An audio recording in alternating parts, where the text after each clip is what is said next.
John chapter 11 is where we'll be focusing our attention. In fact, we'll be spending all our time in this place, although we'll have some references to some other parts of the New Testament. So good to see you and to be with you this morning. This is the part of our worship where we open God's Word and we try to study and learn God's will for us, what God has revealed through the pages of Scripture, and what He wants for you and me to do today. We welcome those who are visiting with us. We want to invite you to the study of this book and to any questions it might raise in your life, especially some of the things that I have to say today may raise questions about the way you're living, may raise questions about your hope for the future. And so I would encourage you to entertain those for yourself, and if we can help you, to reach out to us. But we're glad that you're here and that you've joined us in this time of worship. I want to remind you before I get started about the college weekend, which will be actually a week from Friday. On Friday night, David Banning and Jeff Wilson will be here to work with our college group. And the idea there is we're engaging with some difficult questions so that our college kids can be equipped to engage with their friends and maybe some of their own questions. And so that'll be Friday night, Saturday night, and also on Sunday, 2 weeks from today, Brother Jeff will be staying over and preaching for us in the assembly hour. So all of us will get to hear from him at that time. John chapter 11, verse 17, the text says, "Now when Jesus came, he found that Lazarus had already been in the tomb 4 days. Bethany was near Jerusalem, about 2 miles off, and many of the Jews had come to Martha and Mary to console them concerning their brother. So when Martha heard that Jesus was coming, she went and met him, but Mary remained seated in the house. Martha said to Jesus, 'Lord, if you had been here, my brother would not have died.'" And again in verse 32, it says, "When Mary came to where Jesus was and saw him, she fell at his feet, saying to him, 'Lord, if you had been here, my brother would not have died.'" So Jesus comes to these mourning sisters, mourning their brother Lazarus. They sent to Jesus, "Come help us," but he did not come. Now their brother is dead. And they both say the same thing, "If you had been here, my brother would not have died." Note the tone, though. The tone is, you probably could have done something to prevent this, but now it's too late. Nothing can be done now. The line has been crossed. Everything is settled. It reminds me of this story in Mark 5 and verse 35. While he was still speaking, there came from the ruler's house some who said, "Your daughter is dead. Why trouble the teacher any further?" They've sent to Jesus. He's walking to the house, and yet now as he's coming and he gets stopped along the way to do another healing, they say, "Look, there's no point now. The line has been crossed, and it won't be uncrossed." So these people have confidence in Jesus' ability to heal up to a point. Yes, you can heal until the point of death. And after death, no one can do anything. And we still feel that way, don't we? We live that way. We say, when someone is sick, maybe very sick, maybe near death, we'll say, "I'll pray for you," and we do. But there comes a point where they pass away and we don't pray anymore. We know that that line has been crossed and there's no coming back. That's why Jesus raising Lazarus is so very shocking. Because death is what we're going to call this morning the last frontier. It is the place where no one can seem to reach. Even the people of Jesus' day think he cannot reach.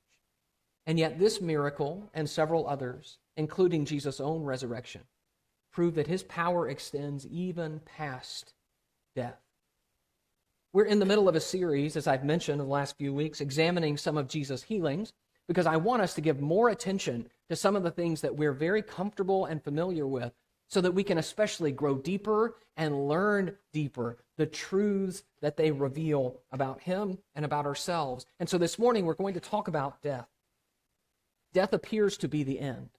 Death is the appointment that none of us can put off.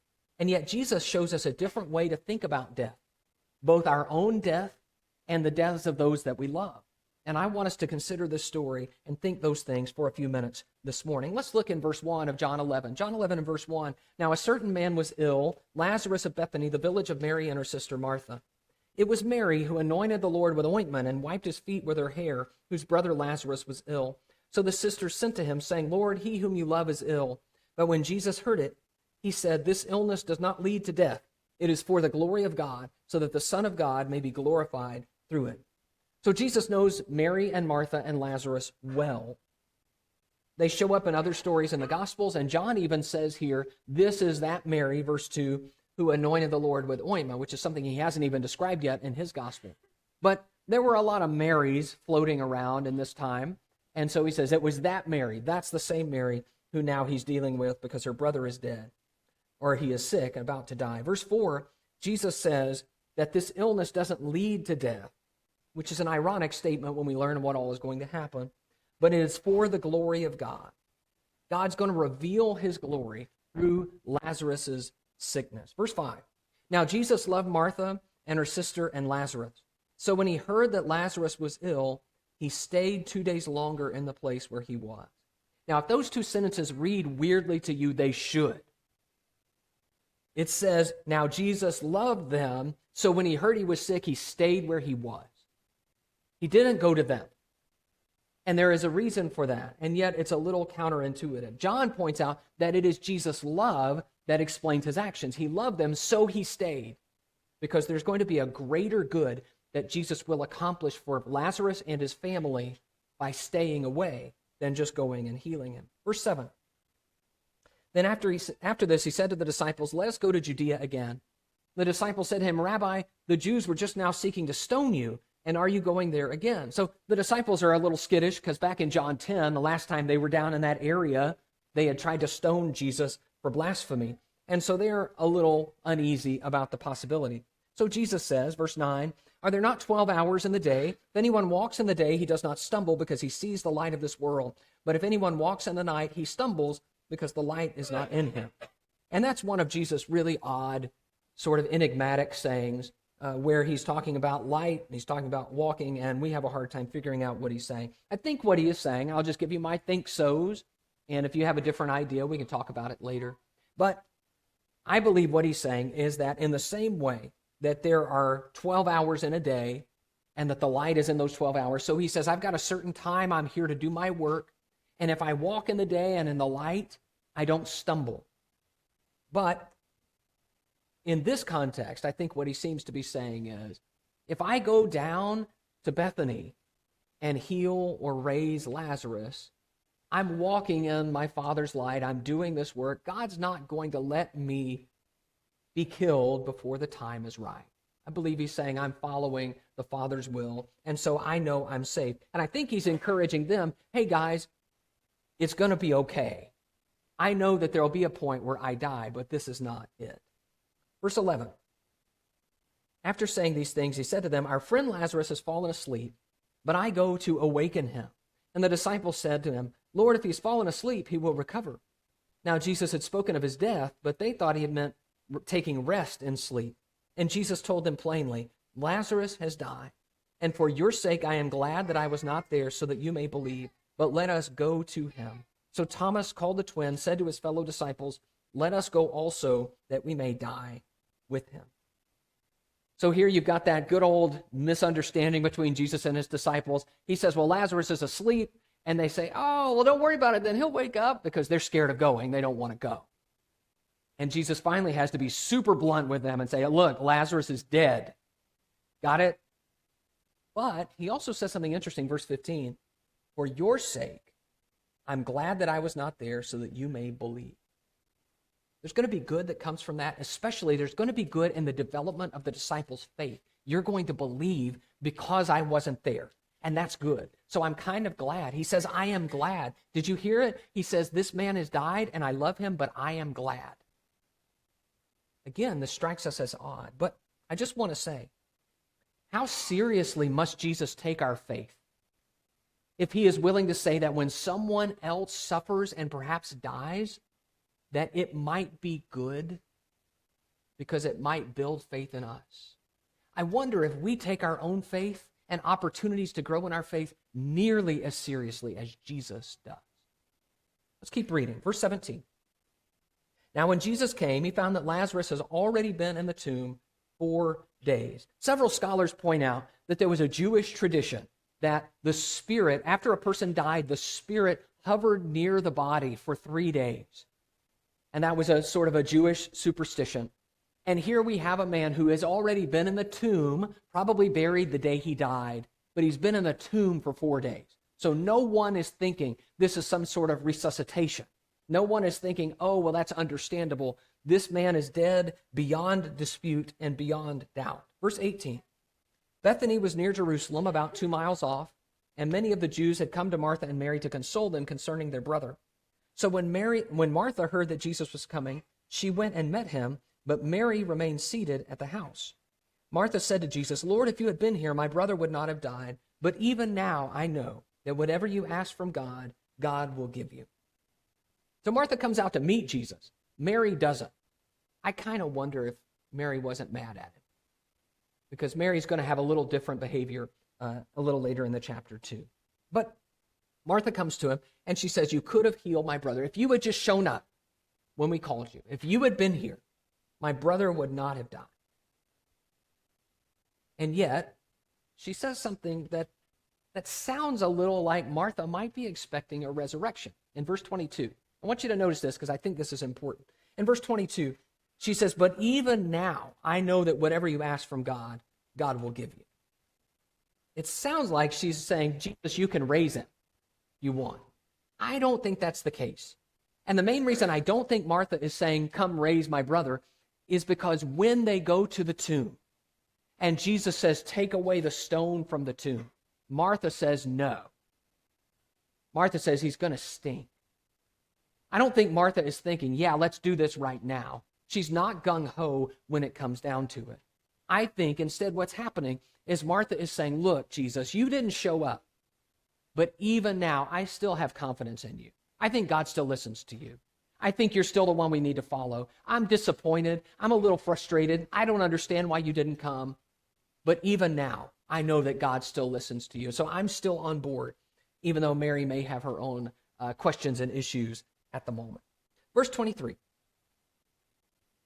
Jesus said to her, your brother will rise again. Martha said to him, I know that he will rise again in the resurrection on the last day. Jesus said to her, I am the resurrection and the life. Whoever believes in me, though he die, yet shall he live. And everyone who lives and believes in me shall never die. Do you believe this? She said to him, yes, Lord, I believe that you are the Christ, the Son of God, who is coming into the world. So Jesus promises your brother's going to rise again, and Martha seems to take that in a way that we often do when people at funerals say things like, someday we'll see them again. Your brother will rise again, someday. And it's very nebulous. We're not exactly sure what we're referring to. Martha says, yes, verse 24, yeah, he'll rise again at the resurrection at the last day. Someday we'll see him again. Someday he'll rise. That's not what Jesus has in mind specifically. What Jesus wants to do is instead to push Martha to a different level of faith in him. Look again at verse 25. He says, I am the resurrection and the life. Whoever believes in me, though he die, yet he shall live. And everyone who lives and believes in me shall never die. Do you believe this? Jesus says, this is not just about someday he's going to live again. This is about me being the key. Me, the man you see in front of you, Jesus, being the key to him living again now and later. That I am the resurrection and the life. I hold this power. I give life to whom I will. I do. I am the true vine who gives life to the branches. I am the way, the truth, and the life. I am the good shepherd who gives life and gives it abundantly. This is me. Do you believe that? And I'm not sure Martha entirely gets it, because in verse 27, she makes a good confession. She says, you're the Christ, the Son of God, who's coming into the world. That's a great confession. That's what you and I confess. And yet, I'm not sure she's totally getting what he's saying about himself being the resurrection and the life. Verse 28. When she had said this, she went and called her sister Mary, saying in private, the teacher is here and is calling for you. And when she heard it, she rose quickly and went to him. Now Jesus had not yet come into the village, but was still in the place where Martha had met him. When the Jews who were with her in the house consoling her saw Mary rise quickly and go out, they followed her, supposing that she was going to the tomb to weep there. Now when Mary came to where Jesus was and saw him, she fell at his feet, saying to him, Lord, if you had been here, my brother would not have died. She says the same thing. They seem to know he waited to come, and they are disappointed by it. Verse 33, when Jesus saw her weeping, and the Jews who had come with her also weeping, he was deeply moved in his spirit and greatly troubled. And he said, where have you laid him? They said to him, Lord, come and see. Jesus wept. So the Jews said, "See how he loved him." But some of them said, "Could not he who opened the eyes of the blind man also have kept this man from dying?" So Jesus sees Mary, and he sees all these mourning Jews who are coming with her, and it affects him. Sometimes, when we see people we care about, it's not our grief, but watching them grieve that is overwhelming to us. And it is for Jesus. But there is an interesting wrinkle, because this word, it is in my eyes aren't finding it, verse 33. My version says he was deeply moved in his spirit. That word means to be angry, or to warn, or to scold, or to be indignant. And the translators often, especially in the history of the English translations, have not known what to do with that, because it doesn't seem befitting for Jesus to be at the tomb of Lazarus and to be angry, and maybe then to be crying from his anger because he's about to weep. But it does make an interesting difference if that word does mean that Jesus became so angry in this moment that he was overwhelmed. Because I don't think he would be angry at Mary for being frustrated with him. And I don't think he would be angry at any of the people here. It makes me wonder, if he is angry, is he just angry at what he's watching? The power death has to devastate human beings.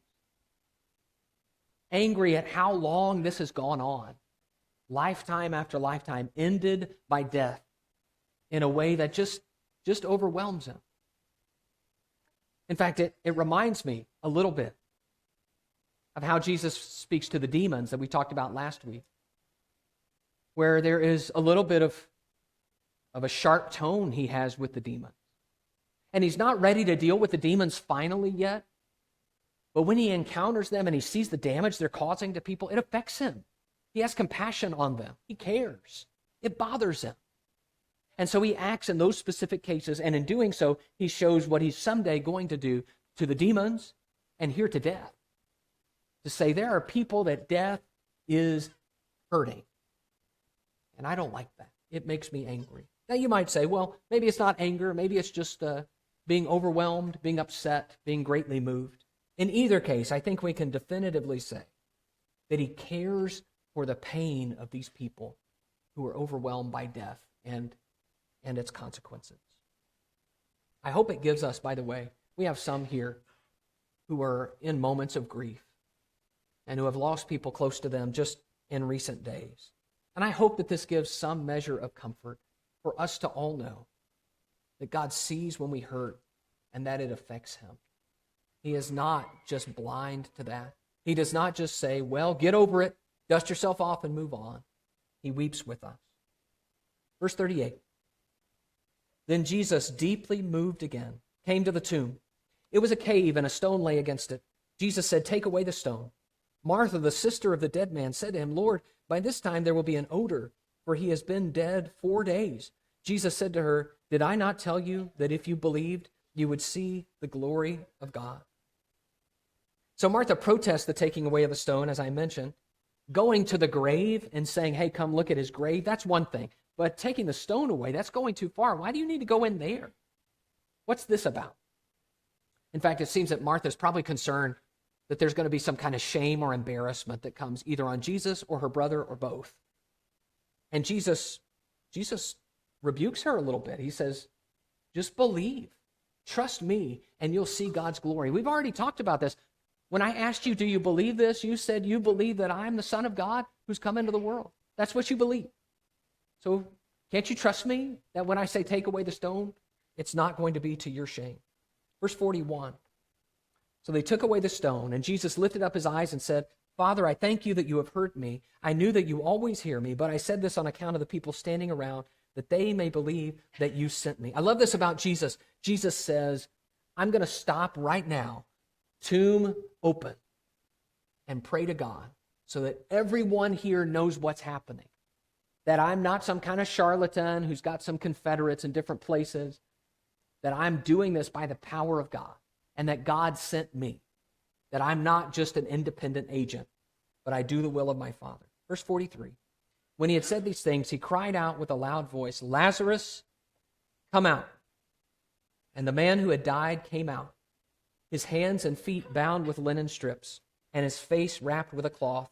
Jesus said to them, "Unbind him and let him go."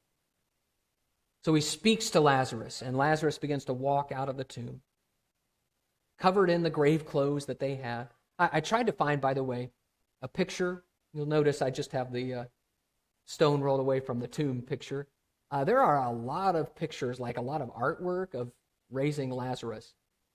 Some of them seem to happen in a church, which is weird. This is obviously not in a church. But most of them have Lazarus looking like a mummy.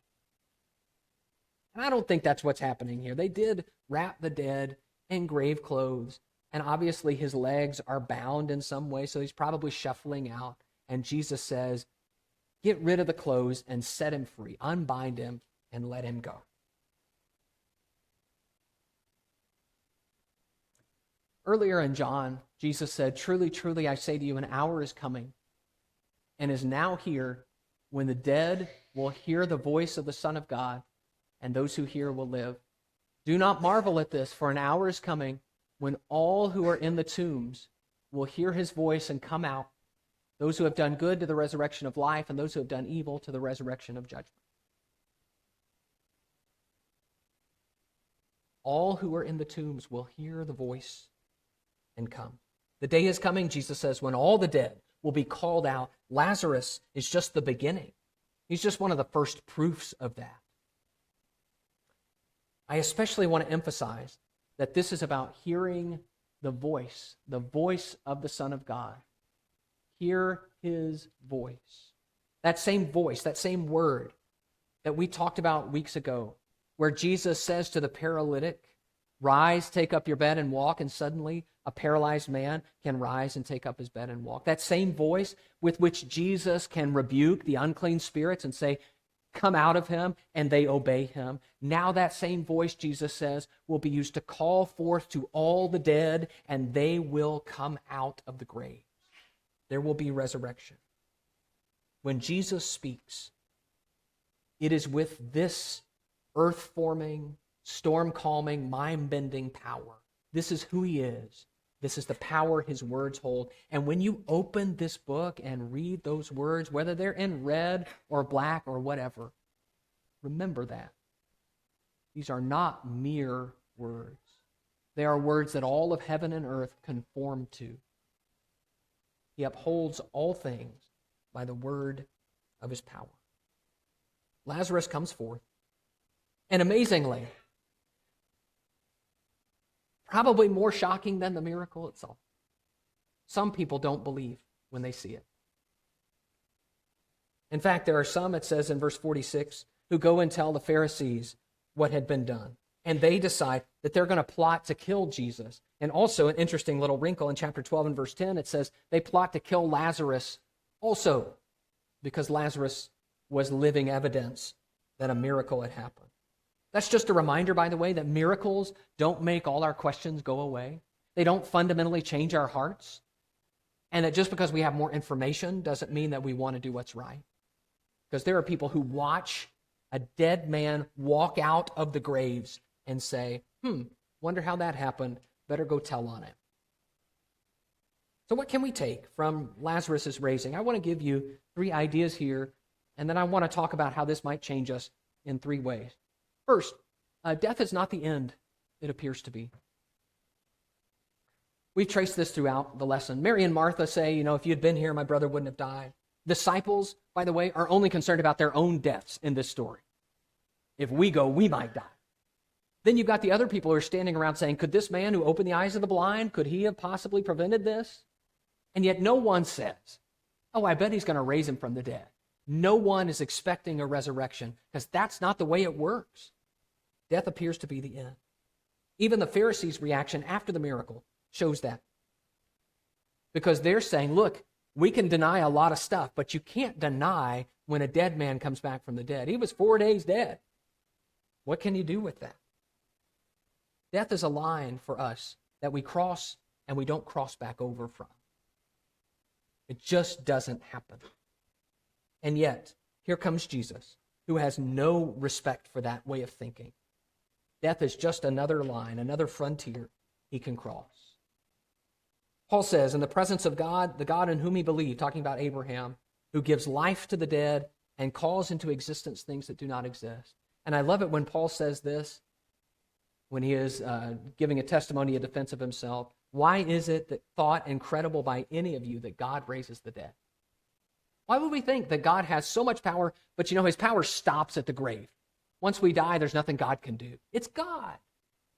And yet we consistently have this view that death is the end. It is the end for us of our connection to a person, it appears, our relationship with that person. And to undo death is the domain of God alone. And yet here is Jesus showing that death does not have to be the end. And so, probably the most obvious idea I could draw from this is that Jesus holds power even over death. I know that's what he wants us to take from this story because he tells us so. Look again at verse 25 of John 11. In verse 25, Jesus said to her, I am the resurrection and the life. Whoever believes in me, though he die, yet shall he live, and everyone who lives and believes in me shall never die. He says, I have the ability to raise the dead and to give life. And he proves it. You know that verse 25 is true because Lazarus walks out of the grave. So you know Jesus holds power even over death. So you and I, we can go to the graveyard and we can yell at those graves all we want. And we can call to our friends and our relatives and say, come out. And we know that nothing's going to happen. We have no power in ourselves to do that. Here is Jesus who has different power than any human being. Jesus is not threatened by death. Remember, Jesus seems angered by death. Death makes him frustrated, deeply moved in his spirit, greatly troubled. And yet he exercises his power over it as a down payment on the time to come when he will end death. And that leads to the third idea, which is that resurrection is a foretaste. You're probably aware that Jesus raises several people in the course of the gospel accounts. He raises Jairus' daughter. He raises the son of the widow of Nain. In fact, we even know that when Jesus dies, the graves are opened, and many people are raised from the dead that are not even directly healed by him. But I want to say something. When you read those stories of resurrections, I want to caution you. Don't just think, oh, those guys were really lucky. They're the ones who got what we would all like to get or what our family would be blessed by. Jesus did something awesome for that guy. Instead, I want you to think of this as a foretaste. What's to come? Remember, we read this earlier. Do not marvel at this, for an hour is coming when all those who are in the tombs will hear his voice and come out. All. What we would call a general resurrection. Everybody going to be raised and sent to their fate. Someday, Jesus will speak and all who were in the graves will come out. I wish I had more details about that, don't you? I wish I knew exactly what that would look like. Paul talks about our body being transformed to be like his glorious body. Wish I knew more about all of that. I don't have all the answers on that. But I can trust that Jesus knows what he's doing. Because when I read stories like this, he shows he knows what he's doing. He has power over death. And even Jesus' own resurrection, where he rises from the dead, is intended to be taken as a foretaste of what's to come, not just a one-time event. That's one guy at one point in history was raised from the dead, and then we all go back to dying and staying dead, but instead a foretaste that Jesus has broken death. This is 1 Corinthians 15 and verse 23. For as in Adam all die, so also in Christ shall all be made alive, but each in his own order. Christ, the first fruits, then it is coming those who belong to Christ. I hope you hear that. The first fruits language is harvest language. The first part of the harvest was Jesus, but there's more to come. That's not the end of the harvest. So the first part was Jesus. He came out of the grave. And yet when he comes back, he says those who belong to him will be raised like he was raised. Because Jesus was raised, we know he can make good on the words he says. So it's a shot across the bow of the power of death. Death will not reign over human life forever. It will not. Jesus has shown us. There is power here. So God is beginning something new in Jesus, in which death is conquered and destroyed, and its sting removed, and its power undone. So I want to spend the last couple of minutes here just asking the question, well, what changes when we know that Jesus is the resurrection and the life? And I just want to give you 3 quick ideas here, and I want you to take these home and kind of chew on them about how our perspective and our actions change when we know this about Jesus. First, when we know that, we live differently. If death has lost its sting, specifically, we don't have to fear death anymore. Do you remember how we read about Jesus' interactions with the disciples? How scared they were? We don't want to go down to Judea because we're going to be killed. And then only reluctantly does Thomas say, all right, let's go and we'll die with him. They live in fear. Jesus is not afraid. He says, no, we're going. We got some things to do down there, and I know I'm following the Father. Of all the things we fear death the most. And Jesus has shown us that he controls death. Therefore, we don't have to fear it. This is the text that Mark read for us this morning, Hebrews 2. Since, therefore, the children share in flesh and blood, in other words, since we have bodies, he himself likewise partook of the same things. He became a human, that through death he might destroy the one who has power over death, that is, the devil, and deliver all those who through fear of death were subject to lifelong slavery. Have you considered how much human beings are lifelong slaves to the fear of death? Sometimes it means that we just avoid thinking about it and talking about it. Sometimes it means that there are things we want to do or should do that we refuse to do because we're too afraid. We spend our time trying to make death's sting less or trying to live in denial about what's going to happen to us. But early Christians, I've said this before, early Christians were known for going and tending to those who had diseases when the pagan world was too scared of the disease. Early Christians were known for standing up to powerful people who wanted them to do things that were wrong because they did not fear death. They feared something bigger than death.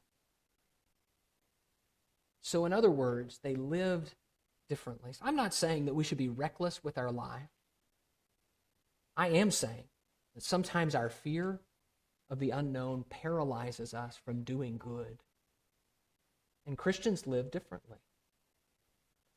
Second, when we know Jesus is the resurrection and the life, we die differently. As we approach death, we do so with confidence. Paul said, "For me to live is Christ, and to die is gain," which means living is serving Jesus, but dying means departing and being with Jesus, he says, which is far better. So I'm good with it. Either way, I'm good. Paul says, I'm already being poured out as a drink offering, and the time of my departure is at hand. I have fought the good fight. I have finished the race. I have kept the faith. Henceforth there is laid up for me the crown of righteousness, which the Lord, the righteous judge, will award to me on that day, and not only to me, but also to all who have loved his appearing. You think he's scared? He knows he's about to die. He says, all right, well, I did my best. Serve my Lord. I know what's coming next. Sure, there were things to fear in Paul's situation, but there's no doubt. He knows where he's going, and so he dies in a different way. I've had the blessing of, in some time preaching, being at the bedside of Christians as they neared death and sometimes as they were about to die. And I have to say, it was a tremendous encouragement to me to be there, particularly as a younger man. Not that I'm not younger now, but you get my idea. Christians who approach death with quiet confidence. Christians who worry about, well, what's going to happen to my family? What are things going to be like without me? But not worried about themselves, not scared, not I don't know what's next. And as a young man watching that, it made a deep impression on me. Not everybody dies that way. I want to raise a question. If you're present in our audience, or if you're watching online, and you are not a believer in Jesus, do you have any hope as you face your own death and mortality? How will you approach that moment? Will it be with abject terror? Maybe just you only believe that there's just nothingness after death. Does that give you any solace? Do you believe that there might be good in the way Christians face death with confidence because they believe in something bigger and higher than themselves? And if so, maybe there are some things to reconsider about your own view of the world. Christians die differently. And third, we grieve differently. We grieve differently because we know what Jesus has told us and taught us about death. When we see our loved ones and our friends die, we don't take it the same way. This is 1 Thessalonians 4:13. We don't want you to be uninformed, brothers, about those who are asleep, that you may not grieve as others do, who have no hope. But there is a way that the hopeless grieve that does not befit a Christian. We have hope. And so we don't grieve the same way. We don't grieve as if our friends and loved ones are returning to the void. We don't grieve as if they have ceased to be and become nothing. We don't grieve as if this life is the only fellowship we have with them. We know that we will see them again, as Paul goes on to say in 1 Thessalonians 4. And that makes our grief different. It still hurts. It's still hard. But it's not the end. And we learn that as we watch this man walk out of the tomb. That if Jesus has this power, then there is more to come. And that future raising will bless all of us. So this is the hope that Jesus gives. That death is not the end, that he has broken death. And he calls to you. And he says, I am the resurrection and the life. Do you believe this? He calls to you because you may be slaved to the fear of death today. And it may be that you say, I don't have any answers for this. This is beyond what I can do or change. And so he calls to you, come to me, and I will give you rest. Jesus is the one who gives hope. And so we invite you to him this morning. This is the part of our service where we like to sing a song. And we'll stand up and we want to encourage and invite anyone who is here and is ready to make a commitment to turn their life over to the Lord Jesus and to become a disciple of his, to make that known to us. We'd love to help you do that. And the way we do that is just to invite you to come down to the front and you come talk to us about what you want to do and what the next steps are. We'd love to have that conversation with you this morning. And it may be that you say, no, I don't want to do that right now, but you have questions and concerns, and we'd love to talk to you about that. But please, don't let this moment, don't let this morning pass without seeing who Jesus is and responding to his call. So can we help you this morning? We invite you to come to the